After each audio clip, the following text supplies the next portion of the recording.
Sa tubig sa usa ka konsumidor sa lungsod sa Calatrava miabot og 44,000 pesos.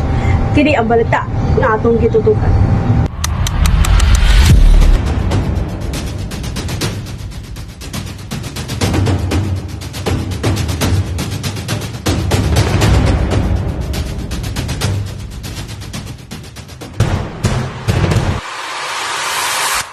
Naabdan sa K5 News FM San Carlos si Nanay Nini Arquelita nga taga Barangay Patun-an, Calatrava og mga silingan niini nga naghisgot sa ilang bil sa tubig diyang miabot kini og kapin 44,000 pesos. Unsa ni tabo nay? Kami, wala gyud may utang ana. Sige magbayad kada bulan. Unya ang ilang sulti, mag-ilis may og meter kay guba. Ya nagdala ng meter dito atong November pagbayad nako kay nakapalit na may gi-online na mo. Inonoy. Pagdala dito, gi-record na nila dito, wala gyud kon aniha og sana plumber. Ya nag-reading kahapon. Sinonoy ni ingon lang unsa man imong bila? Di ko among giatangan diya ang nag-reading ko salam ni. Makusar maputaan ni hinoon. Siya ay lang kabalaga ato lang na sa opisina. May mong bill sa 75 bra. 75 pesos. Oh. Karon nakurat ka kay Oh, nahimong. nakurat ko kay ngano patinda ko ang bill.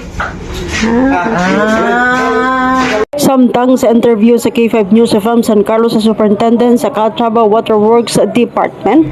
There sometimes may error sa amon ginagamit nga kuan ba read and bill nga device na kung for example di mag-sync dira sa pag export na pag-export ganyan sa among system walay previous zero ang iya previous pag read ana niya kung ano say reading didto sa pintador i-minus niya kung pilang previous for example kay ma'am zero man niya previous tapos ang iya reading 2,474 so gi-compute ra pud to didto sang device nga ginagamit niya kung pila ang consumption so naglabot 44,000 pero pag tawag sina pag-import din sa mo di may reading previous man na correct sa among system so kung may amo na mga cases nga mareklamo sila nga dakong discrepancy ba sa ila bill pwede lang gid sila mag sa among masettle ra man na namon. Subay nini nanawagan kini sa mga konsumidor nga kung makadawat og bill sa tubig nga dako ang discrepancy mahimong moadto gilayon sa ilang buhatan. If ever may ara mga problema sa inyong mga bill nga ingon ana ang amon office is always open para mo ari ka mo diri mo reklamo and i-discuss naton kay para pod ma-correction ang amon mistake if we have a mistake sa amon system.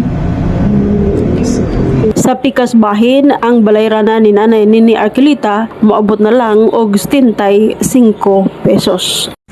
Kini si K5 Jezabel Barbecho para sa kampiyon nga balita, serbisyo publiko o kalingawan sa Negros. K5 News FM.